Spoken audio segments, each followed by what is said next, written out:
ব্যারিস্টারকে এভাবে হুমকি দিতেছে, একটা এমপির যখন নিরাপত্তা নাই, তা আমাদের সাধারণ মানুষের কিভাবে নিরাপত্তা হবে?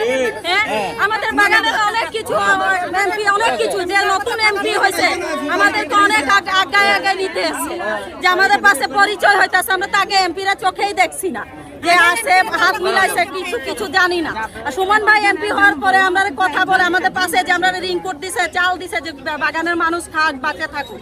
এরকম একটা গরিব মানুষকে যে আপনারা হত্যা করবে, গরিবের নেতারে গরিব মানুষের ভাবে হত্যা করে, অনুরোধ চাই যে তার নিরাপত্তা দেওয়া হোক। প্রশাসনের কাছে আমরা অনুরোধ করব যাতে ব্যারিস্টারের নিরাপত্তা চাই। আমরা সারা জীবন রাজপথে নামতেই থাকবো, হরতাল করতেই থাকবো, মরতে হয় মরবো, আর বাঁচতে হয় বাঁচবো।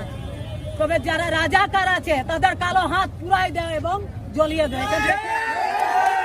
এই যে হুমকির জন্য যারা এই হুমকি দিয়েছে তাদের